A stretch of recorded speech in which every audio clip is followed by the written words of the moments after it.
നമസ്കാരം കൂട്ടുകാരെ, എല്ലാവർക്കും നമ്മുടെ ഒരു പുതിയൊരു ക്ലാസ്സിലേക്ക് സ്വാഗതം. ഇന്ന് നമ്മൾ പഠിക്കാൻ പോകുന്നത് 6ാം ക്ലാസ്സിലെ ഫസ്റ്റ് ചാപ്റ്റർ ആയിട്ടുള്ള ഏർലി ഹ്യൂമൻസ് ആൻഡ് സിവിലൈസേഷൻസ് എന്ന പാഠമാണ്. അപ്പോൾ നിങ്ങൾ എല്ലാവരും വീഡിയോ ആദ്യമായിട്ട് കാണുന്നുണ്ടെങ്കിൽ ചാനലൊന്ന് സബ്സ്ക്രൈബ് ചെയ്യണേ. വീഡിയോ ഇഷ്ടപ്പെടുവാണെങ്കിൽ ലൈക്ക് ചെയ്യണം, നിങ്ങളുടെ കൂട്ടുകാർക്കൊക്കെ ഒന്ന് ഷെയർ ചെയ്ത് കൊടുക്കണം. നമുക്ക് ഒട്ടും താമസിക്കേണ്ട ക്ലാസ്സിലോട്ട് തന്നെ പോവാം. അപ്പോൾ ഫസ്റ്റ് ചാപ്റ്റർ വരുന്നത് എന്താണ്? Early humans and civilization. Early humans എന്ന് പറഞ്ഞാൽ ആരാ? ആദിമ മനുഷ്യർ, അവരുടെ സംസ്കാരവും അതിനെപ്പറ്റിയിട്ട് ചർച്ച ചെയ്യുന്ന ചാപ്റ്ററാണ് നമ്മളുടെ ഫസ്റ്റ് ചാപ്റ്ററിൽ വരുന്നത്. നമുക്കറിയാം, നമ്മുടെ ആദിമ മനുഷ്യരൊക്കെ വനങ്ങളിലായിരുന്നു താമസിച്ചിരുന്നത് അല്ലേ. ഇന്ന് കാണുന്ന പോലെ ഉള്ള മനുഷ്യരിലേക്കുള്ള പരിണാമം എങ്ങനെ സംഭവിച്ചു, എന്തൊക്കെ മാറ്റങ്ങൾ വന്നു, ഏതൊക്കെ ഘട്ടത്തിലൂടെ മനുഷ്യൻ ഇങ്ങനെ കടന്നു പോയതിന് ശേഷമാണ് ഇന്ന് കാണുന്ന നമ്മുടെ മനുഷ്യരെ ഉണ്ടായിട്ടുള്ളത്, ഇതിനെ പറ്റിയിട്ടെല്ലാം ചർച്ച ചെയ്യുന്ന ചാപ്റ്ററാണിത്. അപ്പോൾ നമുക്ക് ക്ലാസ്സിൽ ഈ ചാപ്റ്ററിൽ എന്തോ പറഞ്ഞിരിക്കുന്നതെന്ന് നോക്കാം. അതുകൊണ്ട് എല്ലാവരും ക്ലാസ് ശ്രദ്ധിച്ചിരുന്ന് മനസ്സിലാക്കി പഠിച്ചു പോകണം കേട്ടോ. ഫസ്റ്റ് ചാപ്റ്റർ തുടങ്ങുമ്പോൾ തന്നെ അവിടെ ഒരു ബോക്സിൽ ഒരു ലെറ്റർ കൊടുത്തിട്ടുണ്ട് അല്ലേ. അതെന്താണെന്ന് നോക്കിയാലോ. Letter from a father to his daughter by Jawaharlal Nehru. Jawaharlal നെഹ്റുവിൻ്റെ ഒരു അച്ഛൻ മകൾക്ക് അയച്ച കത്തുകൾ എന്ന ബുക്കിൽ നിന്നിട്ട് എടുത്തിട്ടുള്ള ഒരു ഭാഗമാണ് അവിടെ കൊടുത്തിരിക്കുന്നത്. അപ്പോൾ അതിലെന്താ പറഞ്ഞിരിക്കുന്നത് നമുക്കൊന്ന് വായിച്ചു നോക്കിയാലോ. Probably the first men were hardly men like we know them today. അപ്പം ഇന്ന് നമ്മൾ കാണപ്പെടുന്നതിൻ്റെ കൂട്ടത്തെ മനുഷ്യന്മാരല്ലായിരുന്നു ആദ്യം ഉണ്ടായിരുന്ന മനുഷ്യർ. They must have been half apes half men living rather the like monkeys. അന്നത്തെ മനുഷ്യർ എങ്ങനെയുള്ളവരായിരുന്നു? പകുതി കുരങ്ങന്മാരും പകുതി മനുഷ്യന്മാരുടെയും രൂപമുള്ളവരായിരുന്നു അന്നത്തെ മനുഷ്യർ. അവരുടെ ജീവിത രീതി എങ്ങനെയായിരുന്നു?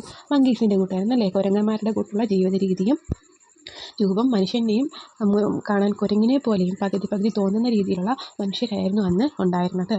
Do you remember going with us to see a professor in Heidelberg in Germany. അപ്പം അച്ഛൻ മോളോട് ചോദിക്കുകയാണ്. എന്താ ചോദിച്ചത്? നിനക്ക് ഓർമ്മയുണ്ടോ? നമ്മളാണെങ്കിൽ ജർമ്മനിയിലെ ഹെയ്ഡൽബർഗിലെ ഒരു പ്രൊഫസറെ കാണാൻ പോയത് നിനക്ക് ഓർമ്മയുണ്ടോ?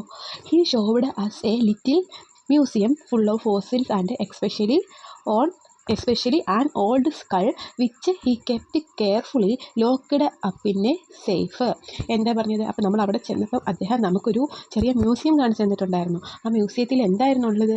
മ്യൂസിയത്തിൽ ഫോസിൽസും അതേപോലെ തന്നെ എക്സ്പെഷ്യലി ആൻ ഓൾഡ് സ്കള്ളും, വളരെയധികം ഫോസിലുണ്ടായിരുന്നു. ഫോസിൽ എന്താണ്? നമ്മുടെ മനുഷ്യൻ്റെയും മൃഗങ്ങളുടെയും ജീവജാലങ്ങളുടെയൊക്കെ ബോഡി മണ്ണിൽ അലിഞ്ഞു ചേർന്നതിന് ശേഷം ഉണ്ടാകുന്ന അവശിഷ്ടമാണ് ഫോസിൽ. അതുപോലെ അങ്ങനെയുള്ള ധാരാളം ഫോസിലുകൾ ഉണ്ടായിരുന്നു അവിടെ. പിന്നെ എക്സ്പെഷ്യലി ആൻ ഓൾഡ് സ്കൾ, അവിടെ ഒരു ഓൾഡ് സ്കൾ ഉണ്ടായിരുന്നു. സ്കൾ എന്താ? മനുഷ്യൻ്റെ തലയൊട്ടി അവിടെ ഉണ്ടായിരുന്നു. അദ്ദേഹം അത് അവിടെ വളരെ കെയർഫുള്ളായിട്ട് സൂക്ഷിച്ച് വെച്ചിട്ടുണ്ടായിരുന്നു. The skull was supposed to belong to one of these earliest man. അത് ഒരു പക്ഷേ എന്തായിരിക്കാം? ഈ ഏർലിയസ്റ്റ് മാൻ ഒരു മനുഷ്യനായിരുന്നിരിക്കാം അല്ലേ. പണ്ട് നമ്മുടെ ഏർലിയസ്റ്റ് ആയിട്ട് ജീവിച്ചിരുന്ന ഒരു മനുഷ്യൻ്റെ സ്കളായിരിക്കാം അത്. We now call him the Heidelberg man. അദ്ദേഹത്തിനെ നമുക്ക് ഇപ്പം എന്താ വിളിക്കാം? ഹെയ്ഡൽബർഗ് മാൻ എന്ന് വിളിക്കാം. Simply because the skull was found buried near Heidelberg. എന്തുകൊണ്ട് അങ്ങനെ വിളിക്കാൻ കാരണം? എന്തായിരുന്നു കാരണം? അത് ഹെയ്ഡൽബർഗിൽ ആണ്. ഹെയ്ഡൽബർഗിനോട് അടുത്തുള്ള ഒരു പ്രദേശത്ത് നിന്നിട്ടാണ് ആ സ്കള്ളിൻ്റെ അവശിഷ്ടങ്ങൾ കിട്ടിയത്. അവിടെ ആയിരുന്നു ആ ബോഡി അടക്കം ചെയ്തിരുന്നത്. അപ്പോൾ അതുകൊണ്ടാണ് അതിൻ്റെ അടുത്തുനിന്ന് അവശിഷ്ടങ്ങൾ കിട്ടിയത്. അതുകൊണ്ട് ആ സ്കള്ളിനെ നമുക്ക് ഹെയ്ഡൽബർഗ് എന്ന് ഇപ്പം വിളിക്കാം എന്നാണ് ഇതിൽ പറഞ്ഞിരിക്കുന്നത്. അടുത്ത് നോക്കിക്കേ. What you have read in a passage from Jawaharlal Nehru's book letters from a father to his daughter. നമ്മൾ എന്താണ് ഈ മുകളിൽ കൊടുത്തിരിക്കുന്ന ആ ബുക്കിലെ ആ ചെറിയൊരു ഭാഗം കൊടുത്തിട്ടുണ്ടല്ലോ, അതിലെന്താണ് വായിച്ചതെന്നാണ് ചോദിച്ചിരിക്കുന്നത്. What is the historical remain that Jawaharlal Nehru mention here. ഇവിടെ ജവഹർലാൽ നെഹ്റു പറഞ്ഞിരിക്കുന്ന ഹിസ്റ്റോറിക്കൽ റിമെയിൻ, അതായത് ചരിത്രപരമായിട്ടുള്ള ഒരു അവശിഷ്ടത്തെ പറ്റി ജവഹർലാൽ നെഹ്റു ഈ കത്തിൽ പറഞ്ഞിട്ടുണ്ട്. എന്താണ് അവിടെ പറഞ്ഞിരിക്കുന്നത്? എന്തിനെ പറ്റിയിട്ടാണ് പറഞ്ഞിരിക്കുന്നത്? നമ്മുടെ ഹെയ്ഡൽബർഗ് മാൻ എന്ന് പറയുന്ന ആ സ്കള്ളിനെ പറ്റിയിട്ടാണ് പറഞ്ഞിരിക്കുന്നത് അല്ലേ. ഞാൻ ഓൾഡസ്റ്റ് മാൻ്റെ സ്കള്ള് അവിടെ നിന്ന് കിട്ടിയിട്ടുണ്ടായിരുന്നു. അപ്പോൾ ആ സ്കള്ളിനെ പറ്റിയിട്ടും അതേപോലെ തന്നെ ആ മ്യൂസിയത്തിൽ സൂക്ഷിച്ചിട്ടുള്ള ഫോസിലിനെ പറ്റിയിട്ടുമാണ് ജവഹർലാൽ നെഹ്റു ഇവിടെ പറഞ്ഞിട്ടുള്ളത്. According to him where was it obtained from. അദ്ദേഹത്തിൻ്റെ അനുസരിച്ചിട്ട് എവിടെ നിന്നാണ് നമുക്ക് ഈ സ്കള്ള് അല്ലെങ്കിൽ കിട്ടിയത് എന്നാണ് ചോദിച്ചിരിക്കുന്നത്. എവിടെ നിന്നാണ് കിട്ടിയത്? The skull was found buried near Heidelberg. എവിടെ നിന്നാണ് കിട്ടിയത്? ഹെയ്ഡൽബർഗിന് അടുത്ത് നിന്നാണ് ഈ സ്കള്ള് കിട്ടിയത്. This historical remain of the primitive human is estimated to be lakhs of years old. ഇത്തരത്തിലുള്ള ഇങ്ങനെ കിട്ടിയിട്ടുള്ള നമ്മുടെ ചരിത്രപരമായ ശേഷിപ്പുകൾക്ക് എത്ര വർഷങ്ങളോളം പഴക്കമുണ്ട്? ലക്ഷക്കണക്കിന് വർഷങ്ങളോളം പഴക്കം ഉള്ളവയാണ് ഇവയെല്ലാം. ഇത് കണ്ടോ, ഇതൊരു സ്കള്ളാട്ടോ. നമ്മുടെ പണ്ട് ജീവിച്ചിരുന്ന ഒരു പ്രാചീന മനുഷ്യൻ്റെ സ്കള്ളാണ്, തലയോട്ടിയാണ്, പിക്ചറാണ് ഇവിടെ കൊടുത്തേക്കുന്നത്. Can you think of people who lived all these years ago or about that period? നിങ്ങൾ ഈ വർഷങ്ങൾക്ക് മുമ്പ് ജീവിച്ചിരുന്ന, പഴയ കാലഘട്ടങ്ങളിൽ ജീവിച്ചിരുന്ന മനുഷ്യരെ പറ്റിയിട്ട് ചിന്തിച്ചിട്ടുണ്ടോ? Shall we take a look at the history of people at that time? നമുക്ക് ആ സമയത്ത് ജീവിച്ചിരുന്ന ആളുകളുടെ ചരിത്രം ഒന്ന് നോക്കിയാലോ, ഒന്ന് പഠിച്ചാലോ?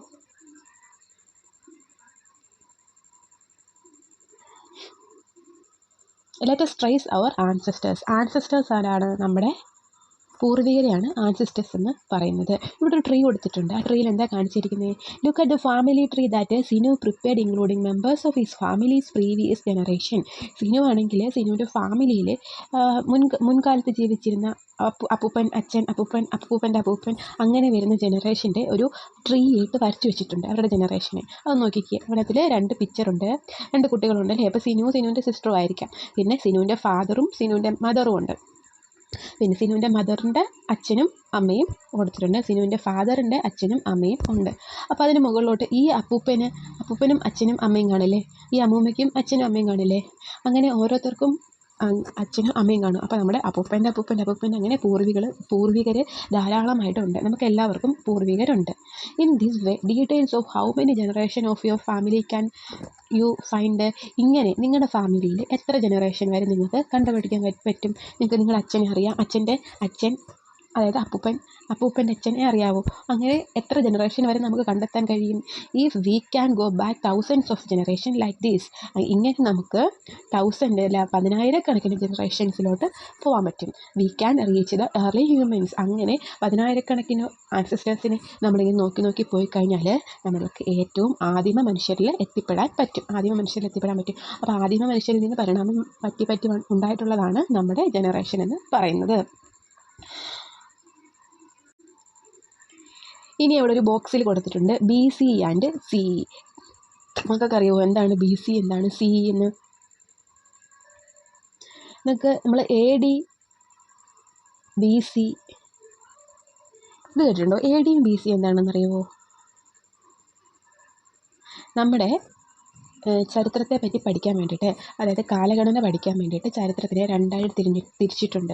നമ്മുടെ യേശുക്രിസ്തുവിൻ്റെ ജനനത്തോടനുബന്ധിച്ചിട്ടാണ് ഈ കാലഘട്ടങ്ങളെ 2ആയിട്ട് തിരിച്ചിരിക്കുന്നത്.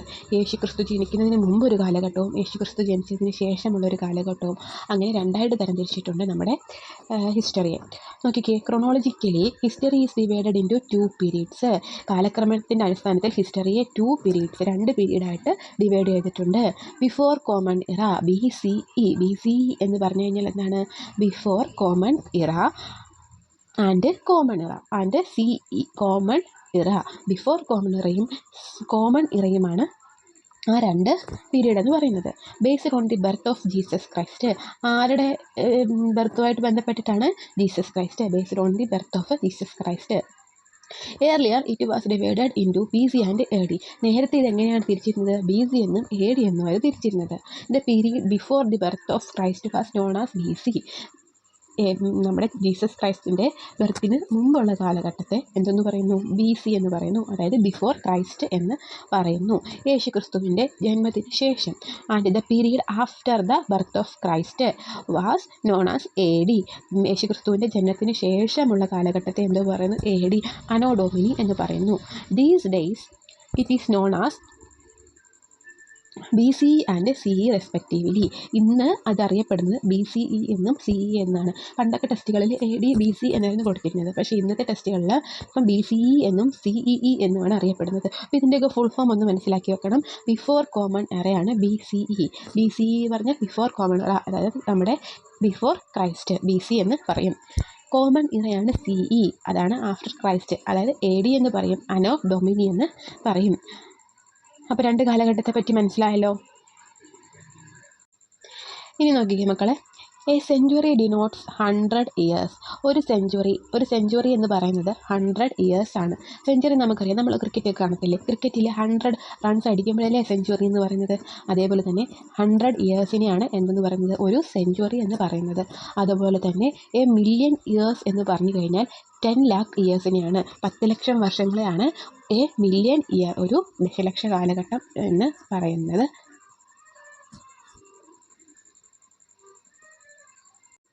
നമ്മൾ പറഞ്ഞു പോകുന്നത് അന്നേരം തന്നെ പഠിച്ചു പോകട്ടോ, അന്നേരം നമ്മുടെ മനസ്സിലിരിക്കും. ഇനി നമുക്ക് ഫോസിൽസ് എന്താണെന്ന് നോക്കാം. Fossils are the remains of ancient plants, animals and humans. Fossils എന്ന് പറയുന്നത് അവശിഷ്ടങ്ങളാണ്. എന്തിൻ്റെ അവശിഷ്ടങ്ങളാണ്? Of ancient plants, animals and humans. പണ്ട് ജീവിച്ചിരുന്ന സസ്യങ്ങളുടെയും മൃഗങ്ങളുടെയും മനുഷ്യരുടെയും ഒക്കെ അവശിഷ്ടങ്ങളെയാണ് ഫോസിൽ എന്ന് പറയുന്നത്. മനുഷ്യരും മൃഗങ്ങളും ഈ സസ്യങ്ങളും ഒക്കെ നശിച്ചു കഴിയുമ്പം അവരുടെ ശരീരമൊക്കെ ജീർണിച്ച് മണ്ണിൽ ചേർന്ന് പോകും. ചേർന്ന് പോയതിനു ശേഷം ബാക്കിയാവുന്ന അസ്ഥി അങ്ങനെയുള്ള അവശിഷ്ടങ്ങളുണ്ട്, തലയോട്ടി, ഇവയൊക്കെ മണ്ണിൽ ഇങ്ങനെ കിടക്കും. അതിനെയാണ് എന്തെന്ന് പറയുന്നത്? ഫോസിൽ എന്ന് പറയുന്നത്. These are generally embedded in rocks. ഇത് പാറയോടൊക്കെ ചേർന്നിട്ടും and have been preserved for billions of years. ഇവയെങ്കിൽ ലക്ഷക്കണക്കിന് വർഷങ്ങളിലേക്ക് ഈ ഫോസിലുകളെല്ലാം സൂക്ഷിച്ച് വെച്ചിട്ടുണ്ട്. ഓക്കെ, എന്നാലും ഫോസിൽ എന്തുവാണെന്ന് പഠിച്ചിട്ട് പോകണം. എന്താണ് fossils? Fossils are the remains of ancient plants, animals and humans. ഇത്രയും പഠിച്ചിട്ട് പോകണം. ഒരു മാർക്കിനൊക്കെ ചോദിക്കും എന്താണ് ഫോസിൽ എന്ന്. അപ്പം ഇതുപോലെ ആൻസർ എഴുതാം. അടുത്ത് നോക്കാം, origin and evolution of human. Origin എന്താണ്? ഒറിജിൻ ഉത്ഭവം. ഇവല്യൂഷൻ എന്താണെന്ന് വെച്ചാൽ പരിണാമം. ഇവല്യൂഷൻ്റെ അർത്ഥം എന്താണ്? പരിണാമം. ഇവല്യൂഷനാണ് പരിണാമം. മനുഷ്യനാണെങ്കിൽ ഇന്ന് കാണുന്നതിൻ്റെ കൂട്ടല്ല എന്ന് നമ്മൾ നേരത്തെ പറഞ്ഞിരുന്നു. ആദ്യമൊക്കെ കുരങ്ങിൽ നിന്നാണ് മനുഷ്യരുണ്ടായെന്ന് പറയത്തില്ലേ. അപ്പം ആ കുരങ്ങിൽ നിന്ന് ഇന്നത്തെ മനുഷ്യരിലേക്ക് ഉണ്ടായ ചേഞ്ചിനെയാണ് ഈ എവല്യൂഷൻ അല്ലെങ്കിൽ പരിണാമം എന്ന് പറയുന്നത്. അപ്പോൾ എങ്ങനെയൊക്കെ ഉണ്ടായിരിക്കും ആ ചേഞ്ചൊക്കെ ഉണ്ടായത് എന്നൊക്കെ നമുക്ക് നോക്കാവേ. Human fossils are important sources that help us to learn about the history of early human. Human fossils, മനുഷ്യൻ്റെ ഫോസിലുകൾക്ക് ഇമ്പോർട്ടൻസ്. മനുഷ്യൻ്റെ ഫോസിലുകൾ നമ്മുടെ ആദിമ മനുഷ്യരെ പറ്റി പഠിക്കാനെ കൊണ്ട് നമ്മളെ വളരെയധികം ഹെൽപ്പ് ചെയ്തിട്ടുണ്ട്. ധാരാളം മനുഷ്യൻ്റെ ഫോസിലുകൾ കിട്ടിയിട്ടുണ്ട്. അപ്പോൾ ആ ഫോസിലുകളൊക്കെ വെച്ച് പഠിച്ചിട്ടാണ് ആദിമ മനുഷ്യരുടെ ജീവിത രീതിയും അവരുടെ രൂപവും ഒക്കെ നമുക്ക് പഠിക്കാൻ പറ്റിയത്. It is by scientifically calculating the age of such fossils that the history of the origin and evolution of humans is written. അങ്ങനെ കിട്ടിയ ഫോസിലുകളിൽ നിന്ന് അതിനെ സയൻറ്റിഫിക്കായിട്ട് എടുത്തിട്ട് അതിൻ്റെ ഏജ്, അതിന് എത്ര വർഷം പഴക്കമുണ്ട് എന്നൊക്കെ കാൽക്കുലേറ്റ് ചെയ്യാൻ പറ്റും. അതൊക്കെ കാൽക്കുലേറ്റ് ചെയ്തിട്ടാണ് ആദിമ മനുഷ്യരുടെ ഉത്ഭവവും അവരുടെ പരിണാമവും ഒക്കെ പറ്റിയിട്ട് എഴുതപ്പെട്ടിട്ടുള്ളത്.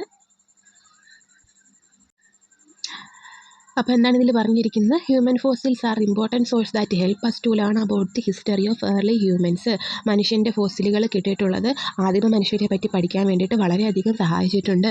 It is by scientifically calculating the age of such fossils that the history of the origin and evolution of human is written. അപ്പോൾ ഇതുപോലെയുള്ള ധാരാളം ഫോസിലുകളെ സയൻറ്റിഫിക്കായിട്ട് ഒക്കെ സ്റ്റഡി ചെയ്തിട്ട് അതിൻ്റെ കാലപ്പഴക്കവും ഒക്കെ വെച്ചിട്ട് ആദിമ മനുഷ്യരുടെ എവല്യൂഷനും അവരുടെ പരിണാമവും അവരുടെ ഉത്ഭവവും ഇതിനെ പറ്റിയിട്ടെല്ലാം പഠിക്കാൻ കഴിഞ്ഞു.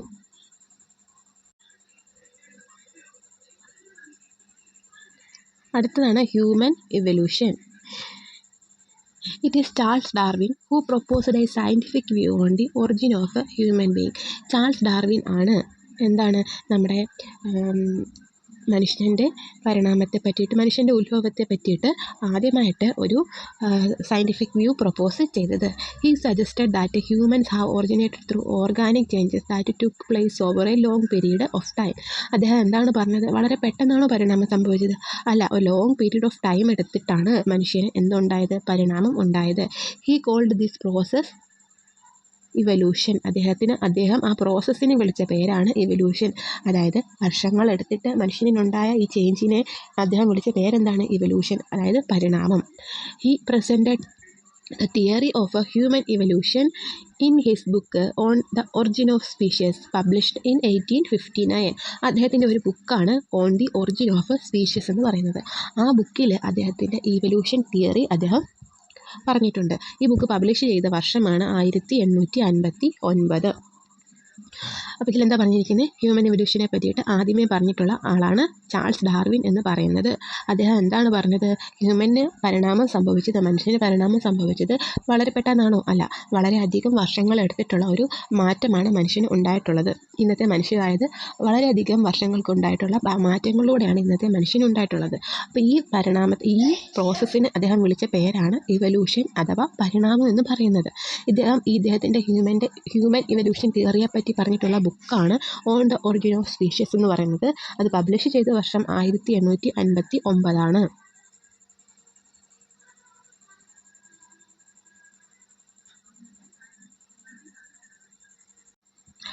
അടുത്ത ബോക്സിൽ ഒരു ചാൾസ് ഡാർവിനെ പറ്റിയിട്ട് കൊടുത്തിട്ടുണ്ട്. അല്ലെ, ഈ പിക്ചറിൽ കണ്ടേക്കുന്നുണ്ട്, ഇദ്ദേഹമാണ് ചാൾസ് ഡാർവിൻ എന്ന് പറയുന്ന ആൾ. Charles Darwin was born in England on February 12, 1809. Charles Darwin ജനിച്ചത് എവിടെയായിരുന്നു? ഇംഗ്ലണ്ടിലായിരുന്നു. ഫെബ്രുവരി 12, 1809 ഇംഗ്ലണ്ടിലാണ് ചാൾസ് ഡാർവിൻ ജനിച്ചത്. He is a naturalist who helped in understanding the process that led to the origin of life on Earth and the diversity of living organism. അദ്ദേഹം എന്തൊക്കെ ചെയ്തിട്ടുണ്ട്? ഭൂമിയിൽ ജീവൻ ഉണ്ടായതിനെ പറ്റിയിട്ടും ആ ജീവന് കാലഗണന അനുസരിച്ച് ഉണ്ടായ മാറ്റങ്ങളെ പറ്റിയിട്ടും ഭൂമിയിലെല്ലാം വന്നിട്ടുള്ള ലിവിങ് ഓർഗാനിസത്തെ പറ്റിയിട്ടും എല്ലാം ഇദ്ദേഹം പറഞ്ഞിട്ടുണ്ട്. Charles Darwin explained through his theory of evolution that all living species evolved over a period of time and took millions of years to reach its present form. അദ്ദേഹം എന്താ പറഞ്ഞു? മനുഷ്യന്മാർ മാത്രമാണോ ഇതുപോലെ ഇവല്യൂഷൻ സംഭവിച്ചിട്ടുള്ളത്? അല്ല, എല്ലാ ജീവജാലങ്ങൾക്കും കാലഗണന എടുത്തിട്ട് കാലക്രമേണ ഉണ്ടായ മാറ്റങ്ങൾ ൂടെയാണ് ഇന്ന് കാണുന്ന രൂപത്തിലേക്ക് എത്തപ്പെട്ടത് എന്നാണ് ചാൾസ് ഡാർവിൻ പറഞ്ഞിട്ടുള്ളത്. ആൻസിസ്റ്റേഴ്സ് ഓഫ് ഹ്യൂമൻ, മനുഷ്യൻ്റെ ആൻസിസ്റ്റേഴ്സ് ആരാ? മുമ്പ് ഞാൻ പറഞ്ഞു തന്നിട്ടുണ്ടായിരുന്നു. ആൻസിസ്റ്റേഴ്സ് എന്ന് പറഞ്ഞു കഴിഞ്ഞാൽ പൂർവികരെയാണ് ആൻസിസ്റ്റേഴ്സ് എന്ന് പറയുന്നത്. Early humans evolved millions of years ago.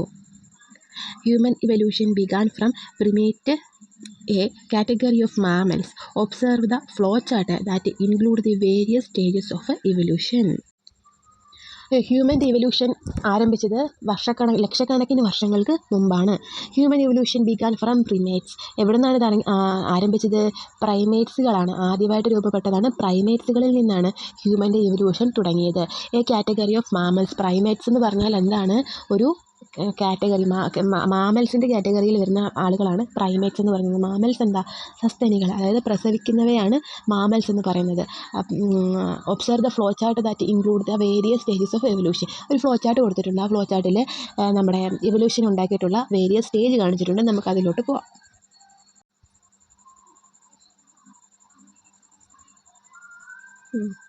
എന്താ കൊടുത്തേക്കുന്നത്? ഫസ്റ്റ് കൊടുത്തിട്ടുണ്ട് പ്രിമേറ്റ്സ് ആണ് എ കാറ്റഗറി ഓഫ് മാമൽസ്. അതായത് പ്രസവിക്കുന്നവരെയാണ് മാമൽസ് എന്ന് പറയുന്നത്. പ്രിമേറ്റ്സ് ആയിരുന്നു ആദ്യം ഉണ്ടായിരുന്ന മനുഷ്യർ. പിന്നീട് എന്തുണ്ടായി? ഹോമിനോയിഡ്സ് ഉണ്ടായി. ഹോമിനോയിഡ്സ് എന്ന് പറഞ്ഞാൽ വാക്ക്ഡ് ഓൺ 4 legs. ഹോമിനോയിഡ്സ് എങ്ങനെയായിരുന്നു? 4 കാലിലായിരുന്നു നടന്നിരുന്നത്. ഇവിടെ ഒരു ഹോമിനോയിഡിൻ്റെ പിക്ചറാട്ടോ കൊടുത്തിരിക്കുന്നത്. ഇവർക്ക് എത്ര കാലുണ്ട്? 4 കാലിൽ ഇങ്ങനെ നടക്കുന്നവയാണ് ഹോമിനോയിഡ് എന്ന് പറയുന്നത്. അടുത്തതാണ് ഹോമിനിഡ്സ് എന്ന് പറഞ്ഞു കഴിഞ്ഞാൽ വാക്ക്ഡ് ഓൺ 2 legs. ഹോമിനിഡ്സ് 2 കാലുകളിൽ നടക്കുന്നതാണ്. അപ്പോൾ ഇവിടുന്ന് ചേഞ്ച് സംഭവിച്ചു. ഇവിടെ 4 കാലിൽ നടന്നുകൊണ്ടിരിക്കുന്നതാണ് ഹോമിനോയിഡ്സ് എന്ന് പറയുന്നത്. 2 കാലിൽ നടക്കുന്നവരെ ഹോമിനിഡ്സ് എന്ന് പറയുന്നു. ഇത് ഒരു ഹോമിനിഡിൻ്റെ പിക്ചറാട്ടോ. ഇതുണ്ടോ? 2 കാലുകളാണ് നടക്കുന്നത്. അപ്പം 4 കാലുകൾ നേരെ എഴുന്നേറ്റ് നിൽക്കാൻ തുടങ്ങി ഹോമിനിഡ്സ് ആയപ്പോഴത്തേക്കും. ഇനി ഈ ഹോമിനിഡ്സിനെ രണ്ടായിട്ട് തരംതിരിച്ചിട്ടുണ്ട്. തരംതിരിക്കുന്നത് എന്താണ്? ആസ്ട്രലോപിത്തക്കസും അതേപോലെ തന്നെ ഹോമോ എന്നും പറഞ്ഞ് 2ആയിട്ട് തരംതിരിച്ചിട്ടുണ്ട്. എന്തൊക്കെയാണ്? Australopithecus and Homo. ഇനി ഹോമോ എന്ന് നോക്കാം. ഹോമോ എന്ന കാറ്റഗറിയെ 3ആയിട്ട് തരംതിരിച്ചിട്ടുണ്ട്. Homo habilis, Homo erectus and Homo sapiens. ഇത് ഇങ്ങനെ മനുഷ്യനുണ്ടായ ഓരോ പരിണാമങ്ങളാട്ടോ. ഹോമോ ഹാബിലിസിസ് എന്ന് പറഞ്ഞു കഴിഞ്ഞാൽ ദ ടൂൾ മേക്കേഴ്സ്. അവരെന്താണ് ചെയ്തുകൊണ്ടിരുന്നത്? ആയുധങ്ങളും ഒക്കെ ഉണ്ടാക്കുന്നവരായിരുന്നു ഹോമോ ഹാബിലിസിസ് എന്ന് പറയുന്നത്. അടുത്ത ആളാണ് ഹോമോ എറക്ടസ്. ഇതാ അപ്രൈറ്റ് ഹ്യൂമൻ, എന്താണ്? എഴുന്നേറ്റ് നിൽക്കുന്ന ഹ്യൂമൻസ് ആണ് ഹോമോ എറക്ടസ് എന്ന് പറയുന്നത്. ഹോമോ സാപ്പിയൻസ് എന്ന് പറഞ്ഞാൽ the wise or thinking man, അതായത് ബുദ്ധിയുള്ള മനുഷ്യരെയാണ് ഹോമോ സാപ്പിയൻസ് എന്ന് പറയുന്നത്. ചിന്തിക്കാൻ കഴിവുള്ള മനുഷ്യരാണ് ഹോമോ സാപ്പിയൻസ് എന്ന് പറയുന്നത്. അപ്പോൾ ഇങ്ങനെയുള്ള പരിണാമമാണ് മനുഷ്യന് സംഭവിച്ചിട്ടുള്ളത്. അപ്പോൾ ഈ ഫ്ലോ ചാർട്ട് നന്നായിട്ട് മനസ്സിലാക്കി ഒന്ന് പഠിക്കണം കേട്ടോ. You have seen from the flow chart the Homo habilis, Homo erectus and Homo sapiens were the subgroups of Homo. Homo എന്ന് പറയുന്ന സബ്ഗ്രൂപ്പിൽ നമ്മൾ ഇതെല്ലാം കണ്ടു.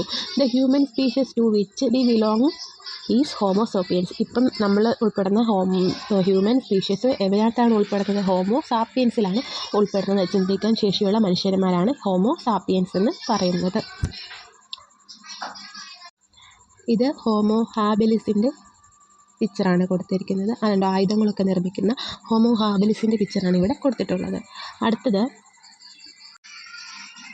ഇതാണ് ഹോമോ ഇറക്ടസ്. അവരുണ്ടോ നിവർന്ന് നിൽക്കാൻ, നടുനിവർത്തി നിൽക്കാൻ കഴിയുന്ന മനുഷ്യരാണ് ഹോമോ ഇറക്ടസ് എന്ന് പറയുന്നത്.